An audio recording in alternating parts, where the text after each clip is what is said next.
Thanks so much, Dr. Dorman. The presentation today that I'll be presenting on is titled Diesel Particulate Project and Educational Intervention Evaluation. So just our overview for the presentation today, we're going to have a brief project background on how it got started and where we are now. We're going to look at diesel particulate exposure in mining, the health hazards of diesel particulate, both short-term and long-term, our project strategy and evaluation, some key takeaways, a summary, and then we'll open it up for questions and answers. So the background on our project. So with the United Steelworkers, they first approached the Minister of Labour, Monty McNaughton, back in 2020 about lowering the occupational exposure limit for diesel particulate in Ontario for mine workers. With some back and forth communication that stalled in August of 2021. The project then was picked back up in 2022 with the United Steelworkers Political Action Committee reaching out to CROSH for involvement on how to further explore this and look towards lowering this occupational exposure limit and protecting mine workers. So the United Steelworkers Local 6500 represents about just over 2,500 active workers and over 6,500 pensioners currently. So when we're looking at diesel particulate exposure in mining, the diesel exhaust is made up of gas and particles. It's commonly referred to as soot. And for this project, we were focusing on the particles, the diesel particulate. And mine workers in Ontario have been overexposed to harmful levels of diesel particulates for way too long. And so Ontario mining operations in Ontario employ the most miners of any province, over 19,000 workers. And this number continues to rise. It's actually currently over 24,000 full-time workers in the mining industry in Ontario, which is by far the largest of any province in Canada. And then Ontario also uses the highest occupational exposure limit for diesel particulate in Canada. It's at 400 micrograms per meter cubed, measured in total carbon. And in comparison, Saskatchewan is at 160 micrograms per meter cubed. So there's a considerable difference here. We know that this can be lowered substantially. And this graph here is going to show that miners have some of those highest exposure to diesel particulates, and we can see the different occupations. Mine workers are at 215 micrograms per meter cubed, and the recommended exposure level is at 20 micrograms per meter cubed. So it's over 10 times for mine workers, and it's unacceptable. And when we're looking at other countries and what they're recommending or enforcing in terms of regulations on diesel particulate exposure to protect their workers, again, we can see the recommended exposure level being at 20 micrograms per meter cubed, measured in elemental carbon. We can see where Ontario is at 400, which is unacceptable. And both the USA and Ontario measure in total carbon, while the rest of the countries that are listed here measure in elemental carbon. And so we know this can be lowered. We know the technology is there to do that currently. So whether that's looking at increased diesel engine technology, which is there in Tier 4 diesel engines, or whether we're looking at diesel particulate filters that can filter up to 92% of the diesel particulates, or increased ventilation. So there's opportunities there to have it lowered right now. And so based on CAREX Canada and the Occupational Cancer Research Center and the research that they've done in the literature, the United Steelworkers is proposing that the Ontario's occupational exposure limit for diesel particulate be reduced to 20 micrograms per meter cubed measured in elemental carbon. So we're going to look at the health hazards of diesel particulate right now, and there's many. And so one of the reasons why diesel particulate is so harmful is in 2012, it was classified as a group 1 known human carcinogen by the International Agency for Research on Cancer. So we know that it can cause or contribute to lung and bladder cancer. It's also, when it's inhaled, diesel particulate damages lung tissue. It's those very fine particulates. It gets deep into the lungs and enters the bloodstream, traveling to the heart and other organs. So when we look at This just a quick diagram looking at how the particulate enters the lungs, then goes out into the bloodstream, so which results in both respiratory and cardiovascular health complications, which we're going to talk about here shortly. So when we're looking at the short-term health risks of diesel particulate exposure, there's many. And then within hours to days, exposure to high levels of diesel particulate may cause headaches, mild to severe, dizziness or disorientation, irritation of the eyes, nose, and throat, wet cough or phlegm, runny nose or allergy symptoms, and even asthma attacks. And we heard from Dr. Manjou in her presentation on COPD today on how some of her workers that she had interviewed in her study were talking about the wet cough or phlegm, and when they blew their nose, it was black. So we're really talking about day-to-day functioning and quality of life that these short-term health complications are impacting, which directly can then relate to safety at work as well, especially with dizziness or disorientation. You're not feeling 100% at any given time, so you're always being always kind of feeling under the weather and not yourself. And so then when we look at long-term health risks of diesel particulate exposure, within years of diesel particulate exposure, it can cause or may contribute to cancer, lung and bladder cancer especially. It's been linked to cardiovascular disease, idiopathic pulmonary fibrosis or IPF, chronic obstructive pulmonary disease, COPD or emphysema, onset of asthma or worsening of asthma symptoms, and worsening of diabetic comorbidities. So CareX published in 2017 a burden of occupational cancer fact sheet. And in 2011 in the Canadian mining industry, diesel particulate caused lung cancer in 220 workers. So that represented actually 40% of all cancers, occupational cancers due to diesel exposure. And also out of the same report, it caused 20 bladder cancers or suspected 20 bladder cancers, which represented 10%. I also want to note with lung cancer that lung cancer has the lowest 5-net survival rate of any type of cancer at 22%. So our workers are really our mine workers are putting at increased risk. So one of the things we really wanted to focus on in this study was the project strategy and evaluation. So really there's two components to it. We wanted to support lowering the occupational exposure limit for mine workers in Ontario, but we also wanted to evaluate the educational materials that we were using and develop a strategy and a way to evaluate this. So one of the ways that we did this was by using an educational model called the ADDIE model, which is an acronym that represents 5 phases: analyze, design, develop, implement, and evaluate. And these phases were crucial in terms of a framework for this project and working through this project. So one of the goals and objectives with this was an exposure form goal. We wanted to engage and motivate our United Steelworker members to act and to reach this goal and to fill out exposure forms to get action with the ministry. One of the things through the evaluation is that we learned, we implemented a pilot project to look at our educational materials, but also the best way to communicate with our workers and get feedback on all of our logo and branding for the project as well. And 66% of our mine workers identified social media as the most effective way to communicate. But also knowing that we had a broad range in terms of demographics for our mine workers, we wanted to be able to get information to them at their level. So the United Steelworkers actually did an extremely large mail out of paper education materials and how to contact the United Steelworkers for more information or to fill out exposure forms. So we've done a website, social media, and also a mail out to make sure that we're covering all the bases. Our primary goal was for members to fill out 2,000 exposure forms by the end of January 2023. Right now, we're at about a quarter of the way there. So we need more action there. We need to be able to engage more of the mine workers to fill out these exposure forms by the end of January 2023.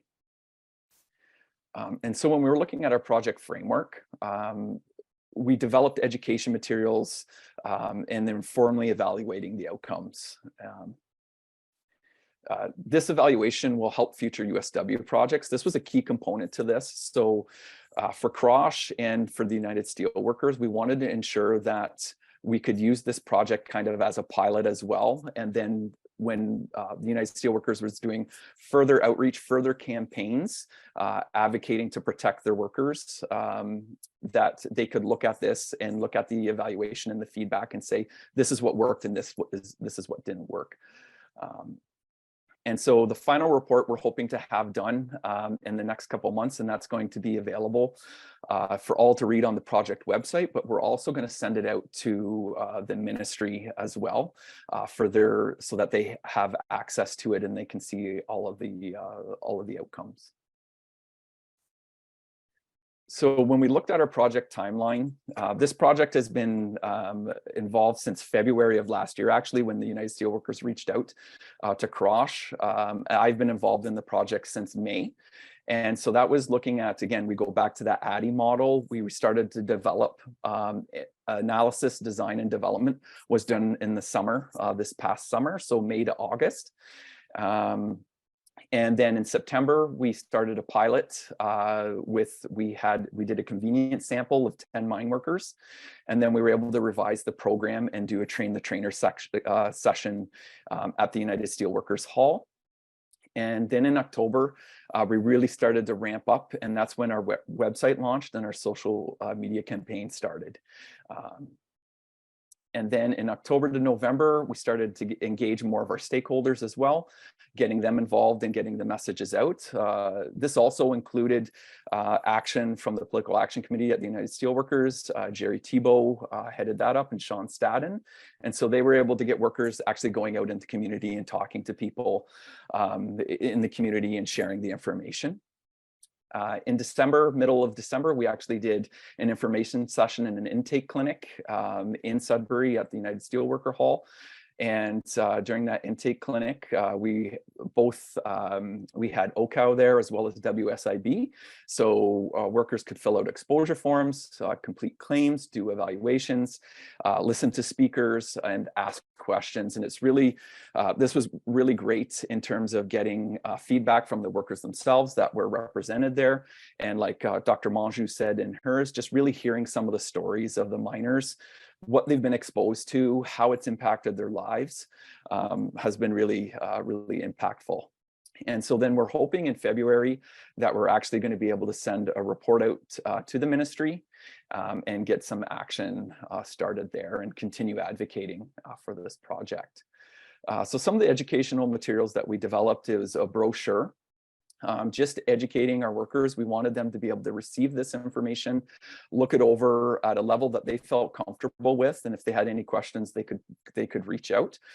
This was important part of the pilot project. So we were able to get this information out to the convenience sample in the pilot project and get feedback on both our brochure and our infographic, but also all the logos and the branding as well. We wanted it to be able to reach all of the workers that we wanted it to and make a difference. So when we're looking at some of the key takeaways from this project that really jumped out to us, Ontario mine workers have some of the highest exposure rates to diesel particulates. And it was the president of the United Steelworkers, Nick LaRochelle, who had shared that, we see it as socially unacceptable to not wear a seatbelt or socially unacceptable to drink or drive. So why are we still considering it socially acceptable to put our workers at risk and high exposure rates to diesel particulate? It's not right, and it needs to change. And some of the feedback that we've gotten from some of the pilots, both the pilot study questionnaire and our diesel particulate questionnaire, is that mine workers feel that they're overexposed to diesel particulate. We saw this in 80% of the pilot study questionnaire respondents and 83% of the diesel particulate questionnaire respondents. So that really jumped out to us. They're identifying that they are being overexposed, and this needs to change. The other thing that really jumped out in looking at this information is that increased worker knowledge about diesel particulate is required. And within the pilot study, 10% of mine workers felt they were very knowledgeable about diesel particulate, and 33% in the diesel particulate questionnaire felt that they were very knowledgeable. So in summary, some of the things we really want to take home as well is that Ontario mine workers are being overexposed to diesel particulate at rates that are unsafe. This is really putting them at a higher risk for lung cancer, bladder cancer, heart and lung diseases, and other health complications. And that the Ontario occupational exposure limit for diesel particulate needs to be lowered to 20 micrograms per meter cubed in order to protect workers' health. We also had many project partners along the way with this, the United Steelworkers, CROSH, and we also want to thank as well the United Steelworkers Family and Community Education Fund that helped fund this project, along with a seed grant through CROSH as well. Also, we have project partners with the Occupational Health Clinics for Ontario Workers. Workplace Safety North as well has been a supporter of this project. And when we look at our USW team, our United Steelworkers team, you can see everyone that's listed there that have all been involved and continue to be involved to advocate for this campaign. And our CROSH team, led by Dr. Sandra Dorman. I also want to put a big shout out and thank you to Toby Mankis, who's the Communication Development Officer through CROSH. He has been instrumental in this project, whether it comes to branding, logos, all the brochures and the infographics with the design. He's helped with website and social media, as well as Sean Stadden has been behind the scenes doing so much work with the website and all the social media platforms as well. Our partners team is Andrew Zarkey from OCAL, has been a huge support of this. He has been very involved in the McIntyre Powder Project, along with Janice Martel, who's the project founder of the McIntyre Powder Project. They've brought their expertise and their research to this project and have been huge advocates along the way. And our project contacts, and I think Toby or Courtney are going to put these links in the chat as well, but really encourage you to access the USW Diesel Particulate Project website.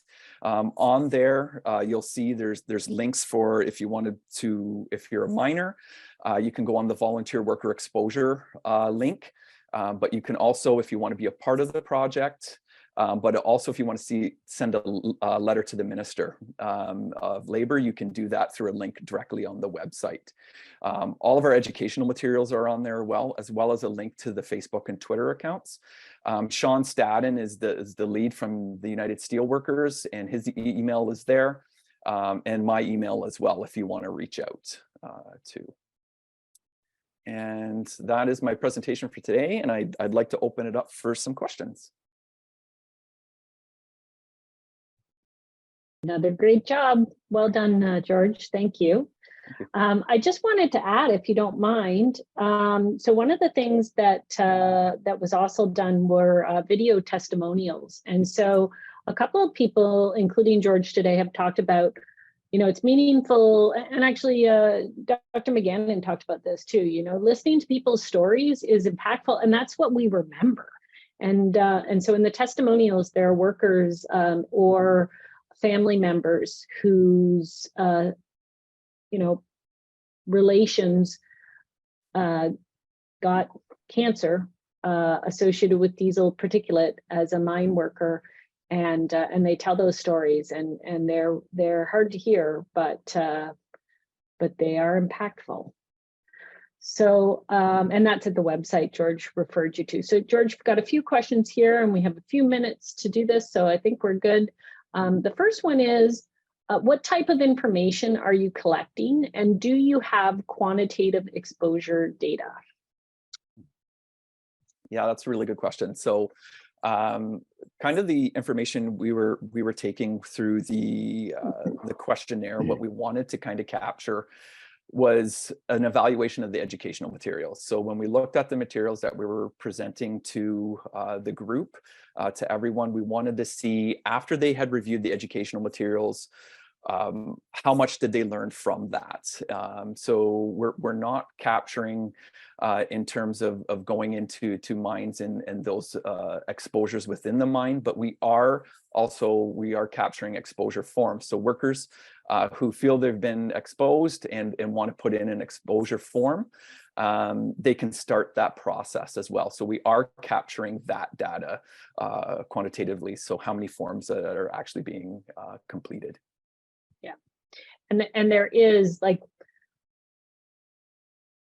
I would say it's not unknown what the exposures are. People track it, so that wasn't a primary outcome for this one. So next question, sorry, the first one is from Christina St. Pierre. This question's from Sunny Govro Io. I feel bad if I'm messing up people's names. When was the diesel particulate of 400 declared in regulations for mines? It seems to be very outdated.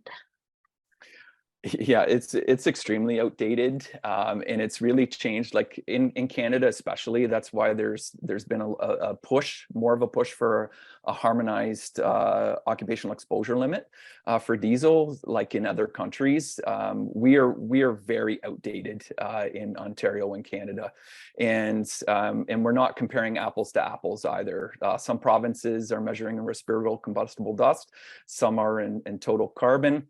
All of the countries that have put in enforced or recommended exposure limits, occupational exposure limits that are a lot safer, are measuring in elemental carbon. So there needs to be more research and a lot more work done in that area, for sure. Yeah, I mean, I was trying to think too, what was the exact date? I'm not sure that 400 came in. But I think the first time ACGIH recommended 150 micrograms was in 1996. Yeah. So it's old. Very old. Okay, the next question. Are mining companies in support of this research?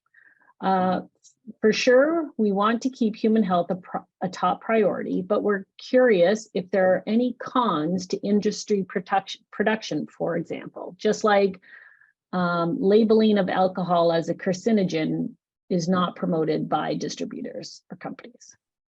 So are the mining companies in support of our project, I guess, is the way to say that. What do you think? That's a loaded question for sure. I think there's pros and cons to it too. I do think that mining companies do look at safety of their workers as well, but I also think that any time that you're looking at changing regulations that could increase costs, but also could increase productivity anyway, there's going to be kickback. And so I guess the best way to answer that question is personally, have we received any kickback yet? No, from mining industry, not really. But if this project continues to go in the direction it is and occupational exposure limits do change, there could be there could be some kickback from that. So I think that's fair. I'm sorry I keep jumping on you. George and I have been kind of working on this project together too. And so I want to add to that, what's the cost of exposing, 40,000 workers in Ontario to those levels? What's the health cost? It's a lot. Yeah. So, there's also that side of things. What do you see as the main intervention for reduction or elimination of exposure to diesel particulate matter? And they're referencing the hierarchy of controls here. Yeah. So I think, like I mentioned, three kind of key things that can help reduce diesel particulate in mining. I think diesel particulate filters is I don't want to say a quick fix solution, but I think it's possibly the most feasible right now from a cost perspective, but also it can be fairly effective. I know there's been a lot of talk about battery, electric battery. The people that I've talked to in the industry that know much more about this, and then are on the mining committees that talk about this kind of technology, have informed me that this is years away, that this isn't going to happen anytime soon in terms of electric batteries. So we've got to look at what we have. I think education is a key component as well, so that workers understand that they can report exposures. There's a stigma right now in mining too, and it's something we've got to get over, that workers, if they feel like if they ask for an exposure, then, oh, now we've got to all wear masks, we're going to be labeled around that. So there's a stigma that has to stop as well, and we need to educate miners, employers, and the general public about this. Okay, awesome. And I think this is your last question. Can you explain the difference in how the exposure limits are calculated as it relates to elemental carbon versus total carbon? Okay, well, there is a difference. We wanted to not get too much into the total carbon, elemental carbon debate for this project, knowing that who our audiences were. So we wanted to really reach our mine workers and their families, and we didn't want to make it, I'll use the term, too sciencey, that they get caught in that. But elemental carbon is right now recognized as the best measure for diesel particulates because it can measure at lower levels. Total carbon incorporates elemental carbon and other organic compounds as well. But elemental carbon is what's been recommended, and you're seeing that in other countries as well, other jurisdictions, that elemental carbon is the preferred measure. And there is a conversion factor. So if you take total carbon and divide it by 1.27, you'll get the elemental carbon information. So for like Canada at 400, you divide it by 1.27, you're in low 300s. The US, which is 160, you divide it by 1.27, you're at 123. In elemental carbon. So there is a conversion factor for it as well. And I would say the industry prefers to use the elemental carbon because it's the same technique, but the elemental carbon will exclude contaminants like smoke, cigarette smoke, diesel mist. So if you're trying to really put your technology in place to target diesel particulate, then you're trying to get as close to possible as diesel particulate. But it's not to say that those other particulates don't cause harm, but they don't want to include those.